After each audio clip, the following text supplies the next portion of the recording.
Pagdating ng hapon, si Calvin ang nakasabay kong umuwi. Salamat ka pala sa tulong mo. Nabaling ang atensyon niya sa akin. Katulad nga ng sabi ko, Chloe, tutulungan kita dahil gusto ko. Hindi ako hihingi ng kapalit sa kung ano man ang naitulong ko sa'yo. Ang gusto ko lang ay ang maging masaya ka. Hindi ka dapat nagpapasalamat sa akin. Alam ko, Calvin, gusto ko pa rin magpasalamat sa'yo. Ngayon ko lang naranasan na may tao pa pala ako masasandalan. Piling ko kasapasan ko ang lahat. Wala akong makakapitang iba. Paliwanag ko. Hindi ka nag-iisa, Chloe. Nandito ako, sa Trina at Helen. Ang boss natin, at higit sa lahat ang pamilya mo. Ang pamilya ko nagpapalakas sa akin, Calvin. Kailangan ko maging matatag para sa kanila. Hindi ko sila pwedeng pabayaan. Ang pamilya ko lang meron ako. Basag-basag ang base. Nagkalat ang mga unan at comforter. May bote ng alak sa bawat sulok ng silid. Nakasandal ang katawan ko sa gilid ng bed habang pinagmamasdan ng wedding picture namin ni Chloe. Sobra ako nasaktan nang marinig ko mula sa kanya na may iba na siyang mahal.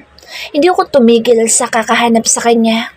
Kung kailan nagkita na kami, ay saka ko pa malalaman ang lahat ng iyon. Sobrang sakit dahil mahal na mahal ko si Chloe. Handa akong ipaglaban ang pagmamahal ko para sa kanya pero huli na ba ako? May karapatan pa rin ba ako sa kanya pagkatapos ng lahat? Kinilala ko ang lalaking kasama ni Chloe. Calvin Scott, isang bachelor businessman. Kilala ang lalaking iyon sa Korea at US. Marami siyang company sa iba't ibang bansa. Kung may ihahalin tulad sa akin ang Calvin na iyon, walang-wala ko sa natatamasa sa buhay ni Calvin. Kung pipiliin siya ni Chloe, hindi ko siya kayang labanan. Mahirap na kalaban ang pamilya, Scott, lalo na pagdating sa business. Wala pang nakakapagpabagsak sa kanila. Bumukas ang pinto, pumasok si Mommy. Anak, kahapon ka pa naglalasing. Lumabas ka na't kumain. Baka kung mapano ka na niyan. Umiling ako. Wala akong gana, Mommy. Sagot ko. Ano man nangyayari sa'yo, anak? Naluluhan niyang saad. Kung hanggang ngayon ay hindi mo pa nahahanap ang asawa mo, huwag kang mag-alala, makikita mo din siya. May bato ko ang hawak na alak. Tumama iyon sa pader. Napasagaw sa gulat si Mommy.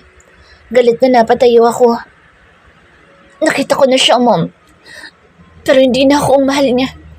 Iba na ang lalaking mahal ni Chloe at hindi na ako yun. Ipinagpalit na niya ako dahil siguro sawang-sawa na siya sa akin. Kahit na gustuin ko makasama siya, hindi ko na magagawa yun dahil hindi na ako ang mahal niya. Tumulo ang luha sa mga mata ko. Hindi ko lubos maisip na madali niya ako makakalimutan. Asawa niya pa rin ako at hindi dapat ako mawala ng pag-asa. Babalik sa akin sa Chloe at sisiguraduhin ko iyon.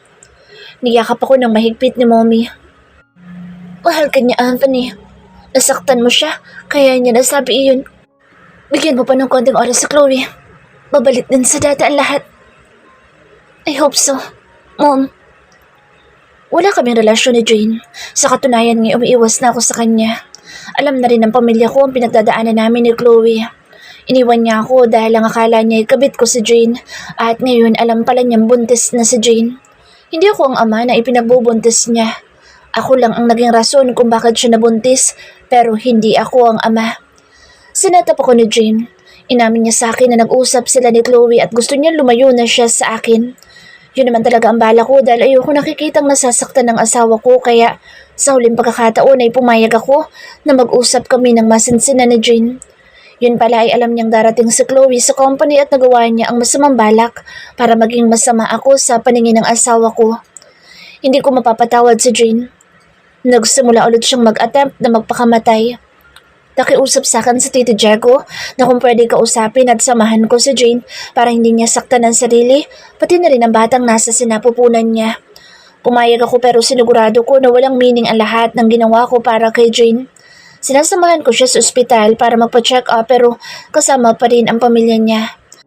Pinaalalahanan ko sila na hindi palagi nandyan ako para kay Jane dahil gusto ko na mahanap si Chloe. Gusto kong bumawi sa kanya. Magpaliwanag na walang namamagitan sa amin ni Jane. Mahal na mahal ko si Chloe kaya kahit na si Calvin pa ang makalaban ko, susiguraduhin ko na mababawi ko si Chloe.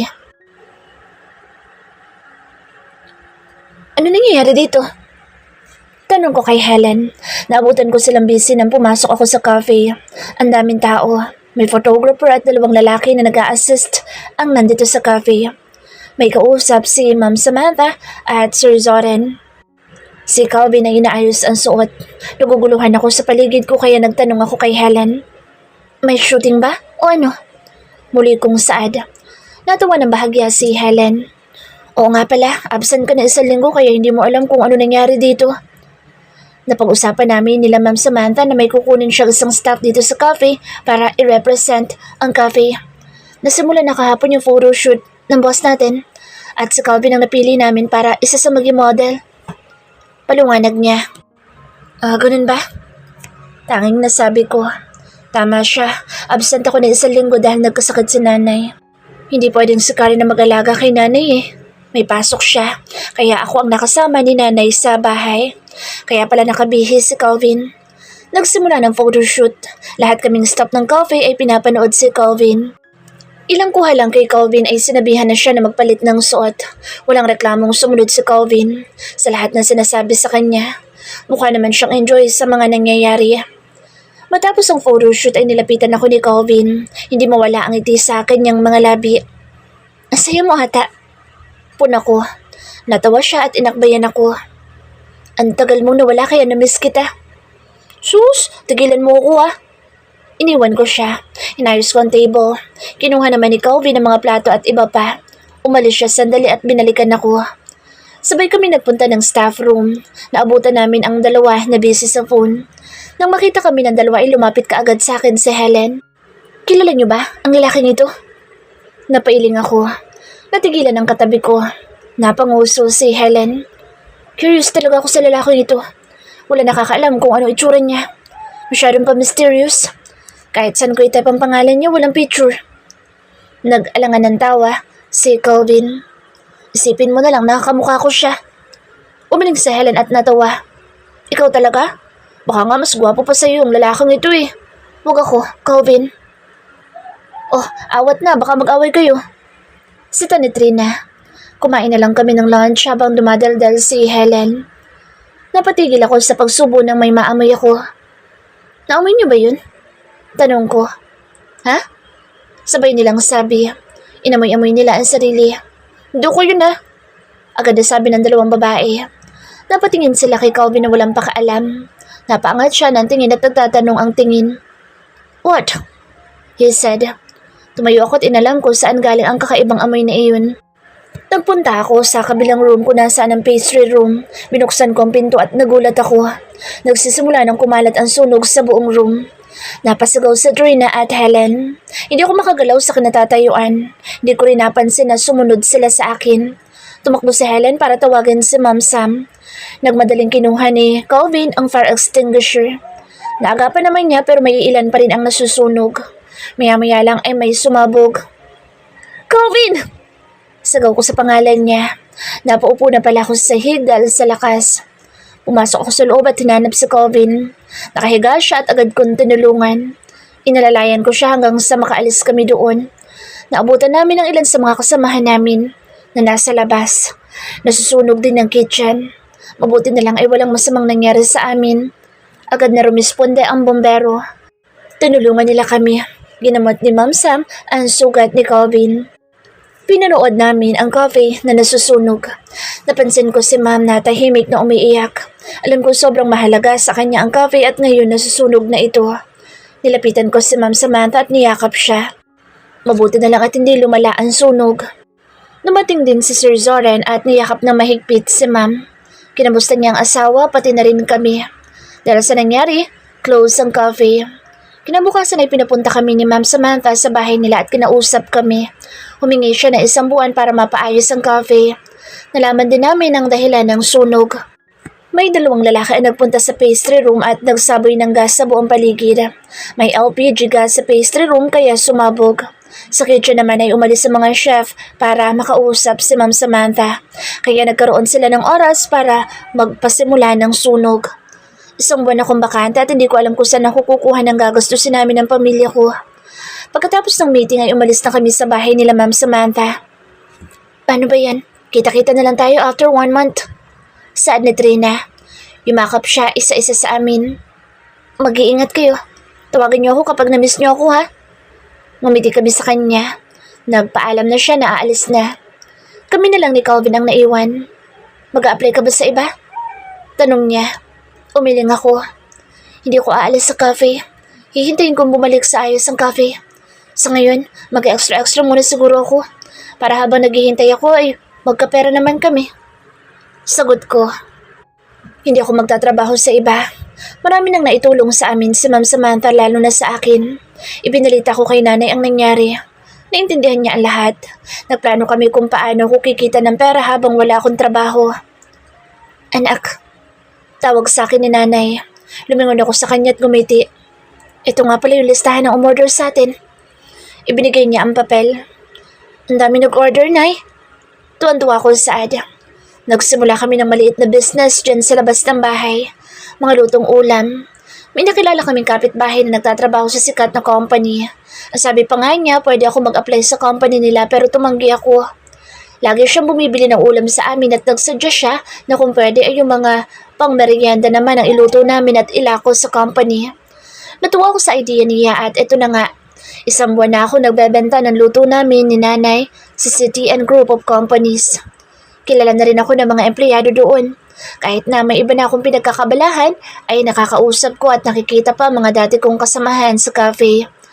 Malapit na din matapos ang pagpapagawa sa cafe. Sa wakas, makakabalik na din ako sa trabaho ko. Nang makumpleto ko na mga orders, nagpunta na ako sa CTN. Pinapasok ako ng guard at iniwan sa kanyang order niya. Habang naglalakad ako ay may nakasalubong ako lalaki na nakakop. Nauna ako naglakad sa kanya. Nakayuko dito at hindi tumitingin sa dinadaanan. Napahinto ako sandali at pinakatitigan ng lalaki. Maya-maya lang ay nabangga niya ako.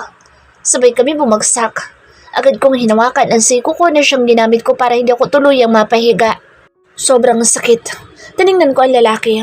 Lumaki ang mata ko nang mapagtanto ang lalaking bumangga sa akin. Calvin? Gulat na tanong ko. Kinuha niya ang cup at sinuot. Hindi na ako tinulungan makatayo at iniwan ako. Inis na tumayo ko, tiningnan ang dala ko. Mabuti na lang at walang nasira o natapon. Nagtataka ako. Kamukha ng lalaking iyon si Colby na kasama ko sa trabaho pero imposible dahil nakaporma ang lalaking iyon. He's wearing long sleeve button-down shirts and slacks. Nasa braso ng lalaki ang suit jacket niya. Isinawalang bahala ko na lang ang nakita. Sumakay ako ng elevator at pinindot ang floor na pupuntahan ko. Sakto ang dating ko dahil break time nila.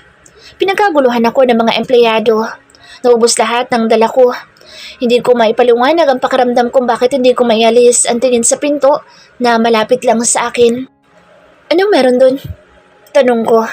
Naririnig ko ang mga kalalakihan sa pintong iyon. Dumating si Sir at nagpa-meeting. Nabaling ang atensyon ko sa babae. Pwede ko bang malaman kung sinong boss niyo? Sobrang curious ako. Si Sir? John Calvin Scott. Hindi mo siya kilala? Umiling ako. Naku, ikaw pa lang ang taong alam ko na hindi kilala si Sir. Lahat ng tao kilalang kilala si Sir. Saka sobrang sikat niyang businessman. Paano hindi mo siya kilala? Naririnig ko ang pangalan niya pero hindi ko siya ganoong kakilala. Hindi ko rin alam kung anong itsura niya. Sabi ko pa, kahit naman kami, hindi pa namin nakikita ang itsura ni Sir John Calvin. Ang maharap lang sa amin yung kaibigan niya na isa sa stockholder dito sa company. Paliwanag niya. May lalaking lumabas sa pinto. Humarap siya sa mga empleyado. Everyone, magpunta kayo sa kabilang meeting room. Lalabas si Sir John. Saad ng lalaki. Nagmamadali silang umalis. Yung iba tumatakbo pa. Pinigilan ko ang babaeng nakausap ko. Ano nangyayari? Takang tanong ko. Umalis ka na. Baka maabutan ka pa ni Sir John. Hindi namin siya pwedeng makita. Sobrang sungit nun. Nang minsan na may nagtangkang kilalanin si Sir. Sinibak niya sa trabaho at hindi na nakahanap pa na ibang trabaho yung taong yun. Nakakatakot si Sir John kung alam mo lang. Paliwanag niya at iniwanan na ako. Parang may nagsasabi sa akin na huwag ako umalis at tingnan ang sinasabi nilang may-ari nitong company. Nagsilabasa ng mga taong nasa meeting room. Nagtago ako sa gilid kung saan merong malaking vase na may halaman. Sinilip ko ang mga tao. May katandaan ng iba pero may pumukaw sa atensyon ko. Nasa gitna nila ang lalaki at nagsusuot ng suit jacket. Tinulungan siya ng lalaki nasa kaliwa habang naglalakad sila. Oh my God. Gulat na saad ko. Lumabas ako sa pinagtataguan ko at hinarap sila. Calvin, tawag ko sa pangalan niya. Hindi ako pwedeng magkamali. Si Calvin Valle ang katrabaho ko sa coffee ang nakikita ko ngayon. Natigilan ang mga tao na nasa paligid namin. Dahan-dahang umarap sa akin si Calvin na may malaking ngiti sa labi. I didn't know na ikaw pala si John Calvin Scott, Mr. Calvin Valle. Natawa lang si Calvin pagkatapos ko siyang mahuli kanina. Pinaalis niya lahat ng kasama niya kanina.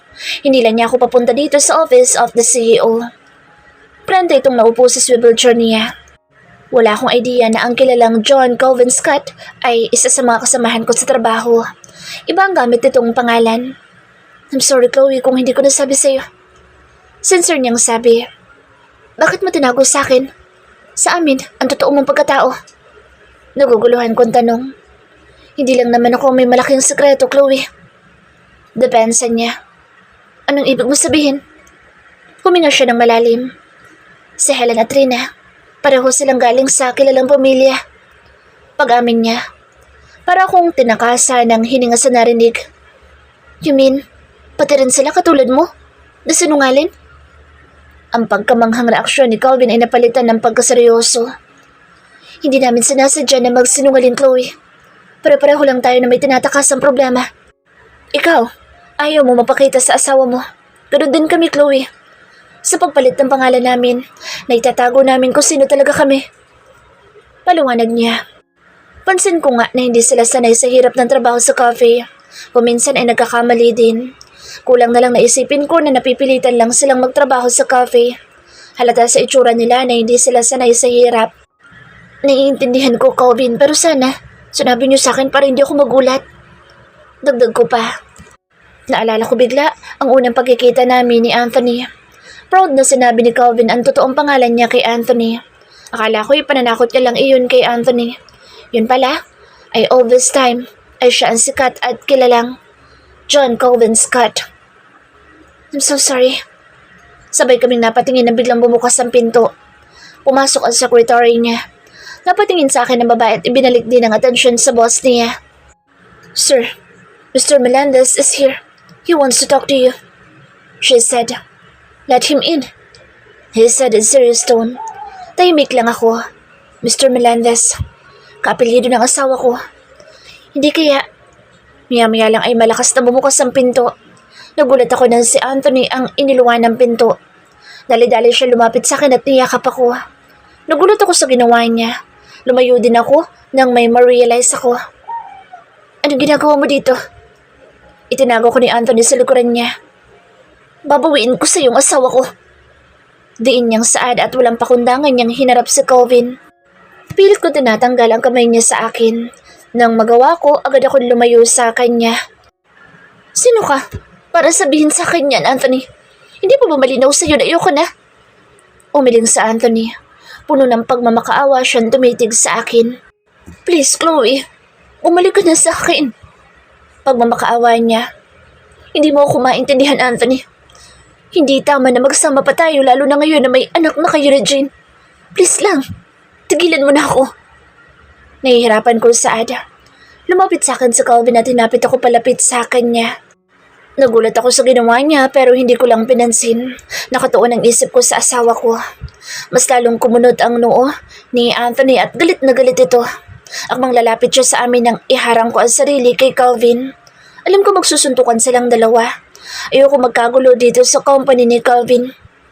Umalis ka na, Anthony, please lang. Naibaba nito ang kamao. Nagkatinginan kami ni Anthony. Di mo na ba ako mahal, Chloe? Nahihirapan niyang sambit. Napaiwas ako ng tingin. Kahit nasabihin kong hindi, Anthony, alam ko sa sarili ko na mahal pa kita. Kaya nga napaubayan ako dahil ayoko lumakang walang ama ang anak ni Jane. Kailangan ka niya, Anthony. Nag-uulap ang aking paningin. Nasasaktan pa rin ako. Kailangan din kita, Chloe. Hinawakan ni Anthony ang magkabila kong kamay. Mahal na mahal kita, Chloe. Nagbaba ako ng tingin. Hanggang kailan ba tayo magiging ganito, Chloe? Sobrang miss na kita. Gusto kong bumalik na tayo sa dati at yung sinasabi mong anak ko kay Jane. Hindi ako ang ama, Chloe. Napatanga ako sa sinabi ni Anthony. Paano hindi siyang ama? Anong ibig mo sabihin, Anthony? Paano? Naguguluhan kong tanong. Nalaman ko 2 weeks ago na ibang nakabuntis sa kanya. Saka may kailangan kang malaman. Hindi ko ginusto na nakita mo kami magkasama noon sa isang kama ni Jane. Plinano niya yun, Chloe. Please, maniwala ka. Wala na akong ibang minahal kundi ikaw lang. Pagsusumamo niya, huminga ako ng malalim. Napaka-komplikado ng lahat. Anthony, makinig ka. Nasira ang tiwala ko sa'yo. Bigyan mo ako ng oras para maghilom itong sakit na ipinaramdam mo sa akin. Kasi hanggang ngayon, nasasaktan pa din ako.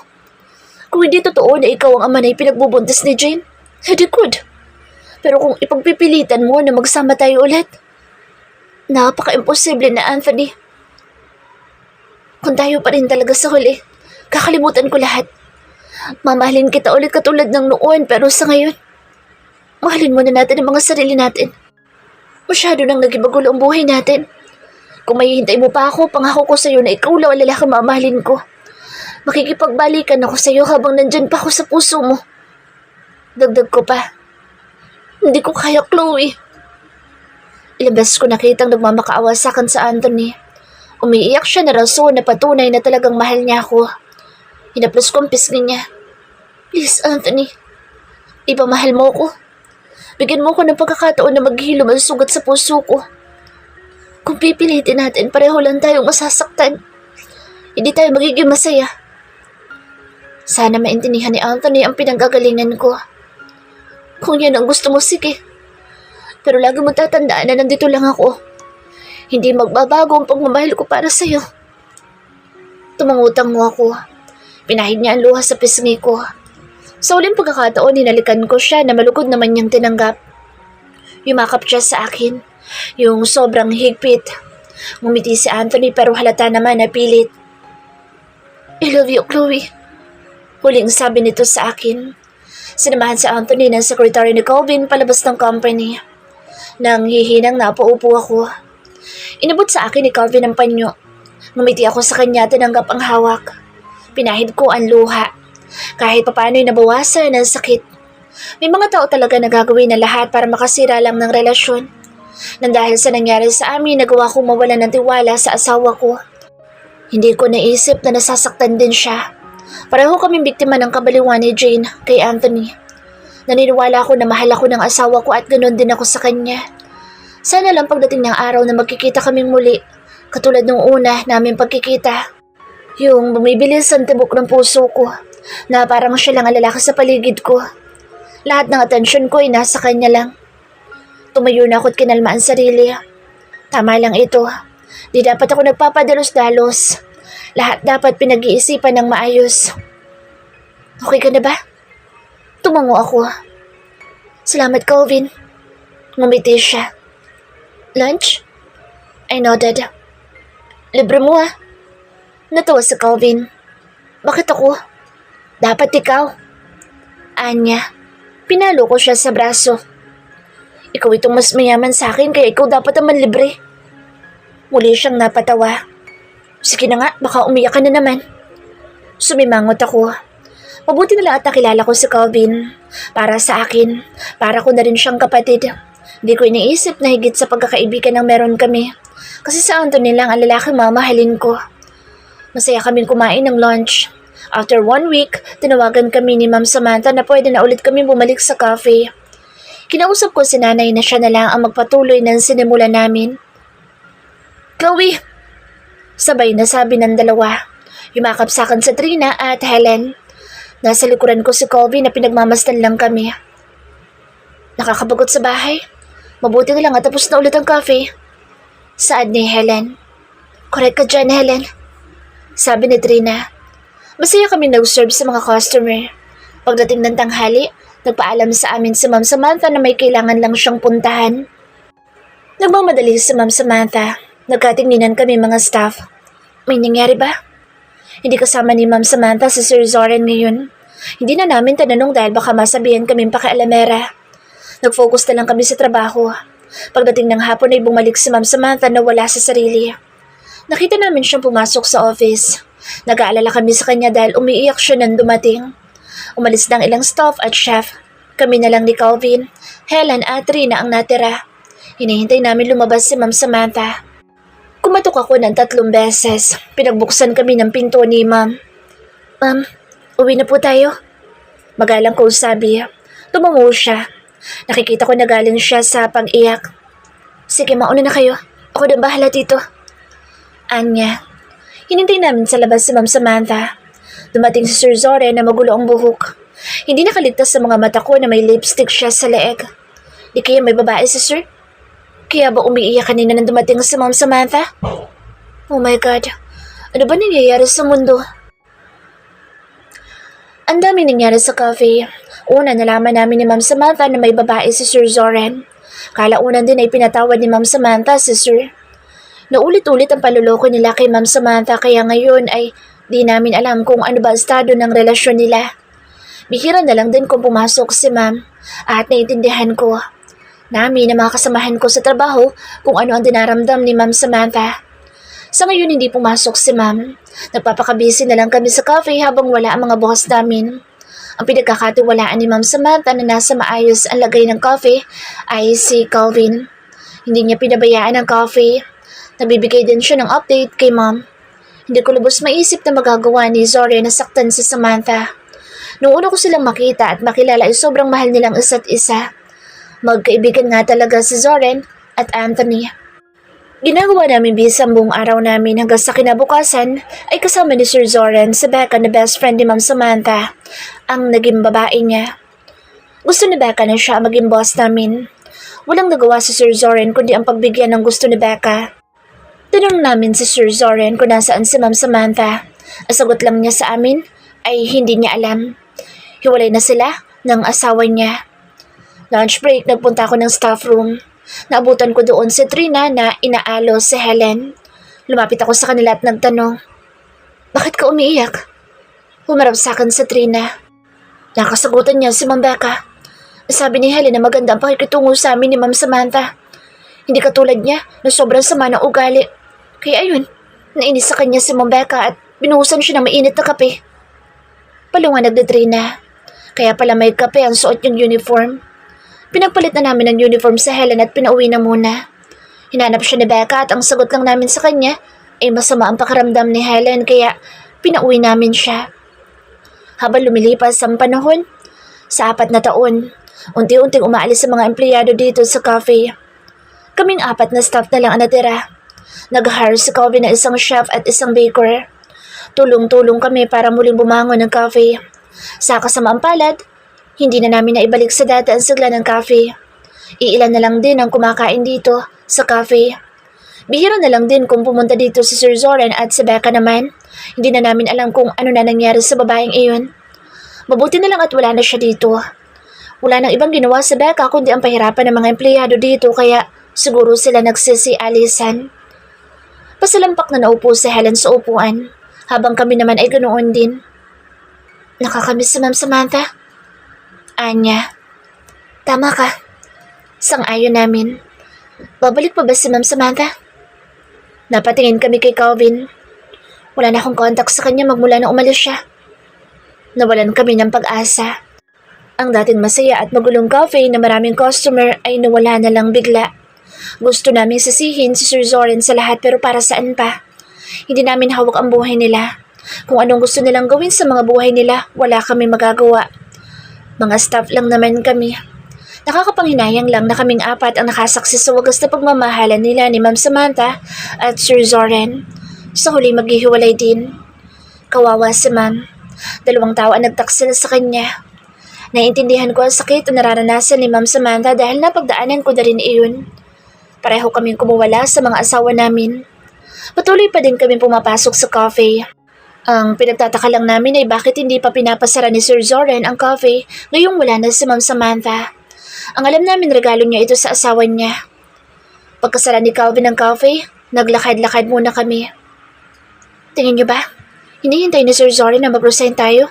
Sa kanya ipapasara ang cafe? Tanong ni Trina. Sa tingin ko naman hindi. Kung may balak man si Sir na ipasara ang cafe, tayo muna ang unang makakaalam nun. Sagot ko. kung sakali mag-close na ang cafe? Ano naman nangyayari sa inyo? Tanong naman ni Helen. Maghahanap ako ng trabaho. Mahirap nang walang pera kung hindi ka magtatrabaho. Paano ang araw-araw mong gastusin? Saan mo kukunin? Tsaga-tsaga lang, kahit sobrang hirap ng buhay. Saad ni Trina. Ikaw ba, Calvin? Ano plano mo? I ask. Ha? Natawa si Helen. Kanina ka patahimik. May problema ba? Umiling si Calvin sa tanong ko. Marami lang talaga akong iniisip. Baka pumasok ako sa company na pinagtatrabahuan ng kaibigan ko. Kahit janitor lang, okay na sa akin. Para ako nasa midang sarili kong laway. Ngumisi sa akin si Calvin nang tingnan ko siya. Pero ang totoo, isa siya sa kilalang mayaman. Maraming companies at business. Hindi kawalan sa kanya ang pag-alis sa cafe, kung sakali man.